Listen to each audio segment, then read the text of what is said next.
आइए अपनी आंखें बंद करें और परमेश्वर की हजूरी में चलें और प्रार्थना करें।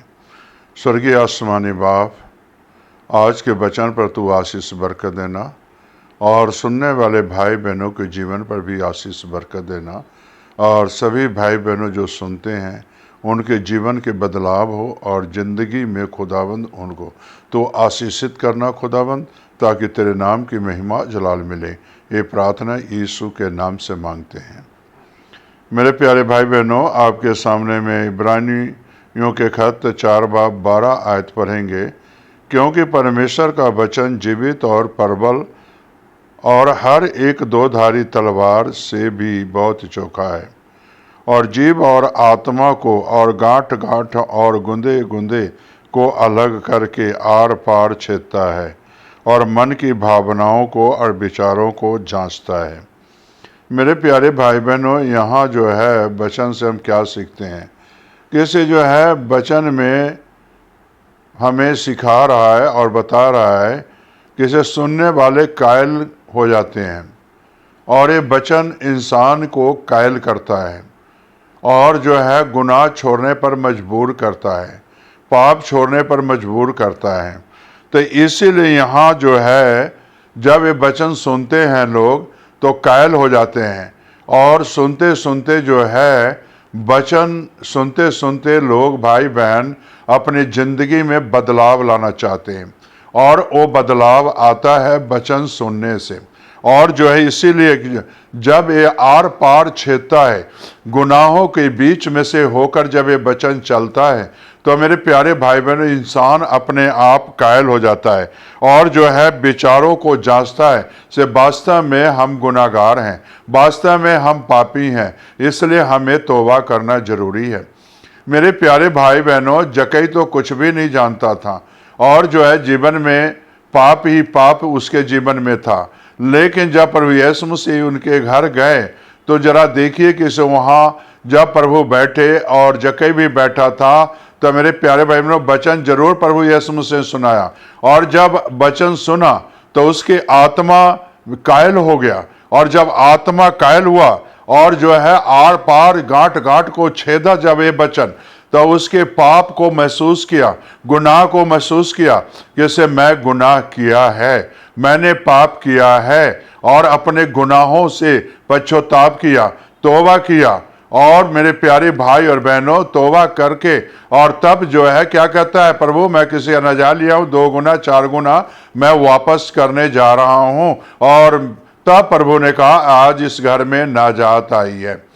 प्यारे भाई और बहनों, ये वचन जो है इंसान को जिंदगी में जो पाप करते हैं, गुनाह करते हैं, वो सोचने पर मजबूर करता है, कायल करता है।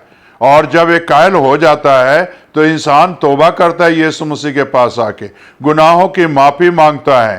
तो इसीलिए ये वचन एक तलवार के काम करता है, और तलवार की तरह जो है, ये धार की तरह जो है जिंदगी में कार्य करता है ये वचन।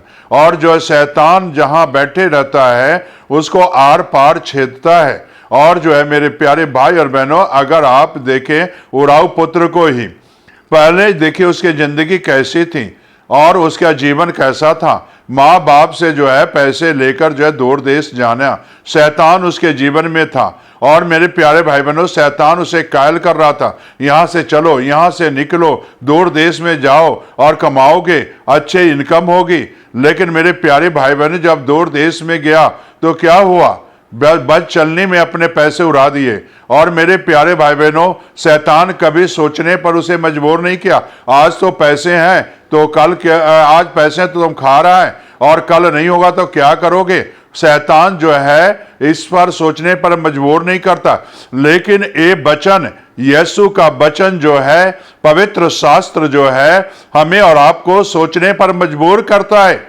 जैसे हम गुनाहगार हैं, हम पापी हैं, इसी तरह उराव पुत्र ने भी सोचा और सोचने पर मजबूर कर दिया परमेश्वर ने। से तुम्हारे पिता के घर में बहुत से नौकर चाकर हैं, तुम वहां जाके अपनी अच्छी जीवन व्यतीत कर सकते हो। यहां तो सुअर चराने की नौकरी है, वहां तो तुम खेतों में काम करोगे, मवेशियों को चरा सकते हो और वहां अच्छे जीवन व्यतीत कर सकते हो। परमेश्वर के वचन सोचने पर मजबूर कर दिया। और मेरे प्यारे भाई बहनों, कहने का मकसद यही है, जब ये वचन सोचा तो आर पार जिंदगी की छेद जो है हो गई और शैतान जो है बिखर गया, शैतान के कामे बिखर गया। मन की भावनाओं को, विचारों को जब जांचा तब मेरे प्यारे भाई बहनों, उसने अपने आप को पाप से तौबा किया। उराव पुत्र ने गुनाह से तौबा किया कि मैं पिता के पास लौट कर वापस जाऊंगा और क्या कहूंगा, पिताजी स्वर्ग के विरुद्ध, तेरे विरुद्ध मैंने पाप किया है। आज बहुत से लोग स्वर्ग के विरुद्ध पाप करते हैं, अपने घरों में भी पाप करते हैं, गुनाहों में पाप और हर एक जगह पर पाप ही पाप करते हैं। आस पड़ोस में भी पाप करते हैं, मेरे प्यारे, बोलने में पाप करते हैं और उनके जिंदगी विचार जो है पाप में ही है। लेकिन मेरे प्यारे भाई बहनों, जब परमेश्वर का वचन पढ़ोगे तब मेरे प्यारे भाई बहनों, परमेश्वर का वचन आपको कायल करेगा कि से तुमने पापी है, तुम पाप में डूबे हुए हो, गुनाह में डूबे हुए हो, तुम्हें तौबा करने की जरूरत है, तब तुझे एक नया जीवन मिलेगा। मेरे प्यारे भाई बहनों, उराव पुत्र ने तौबा किया, जक्कई ने तौबा किया और इन सब को नया जीवन मिला। क्या आपको नया जीवन मिला है या नहीं मिला है? मेरे प्यारे भाई बहनों, वचन पढ़ें और सुने और तब आपको पहचान हो जाएगी। एक वचन एक पहचान है, पहचान कराएगा जैसे तुम पाप में डूबे हुए हो, गुनाह में डूबे हुए हो।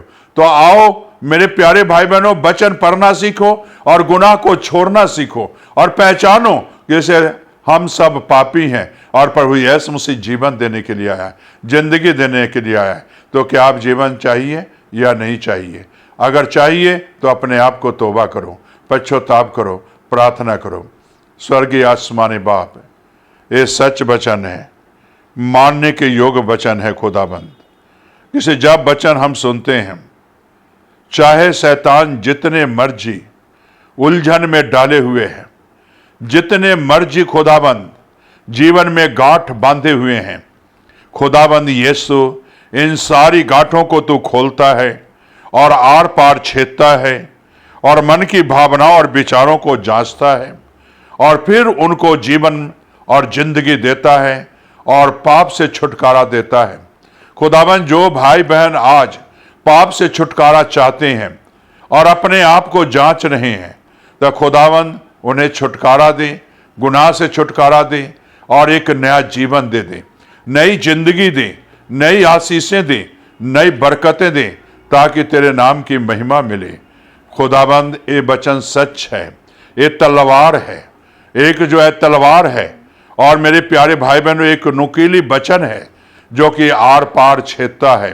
खुदाबंद, आज जो भाई बहन सुन रहे हैं वचन और गुनाह में हैं, तो खुदाबंद ये वचन इनके आर पार छेदें और अपने आप को पहचाने, ताकि इन्हें एक नया जीवन मिले, एक नई जिंदगी मिले, नई आशीषें मिले, नई बरकतें मिले, ताकि तेरे नाम की महिमा हो। ये प्रार्थना यीशु के नाम से मांगते हैं, आमीन।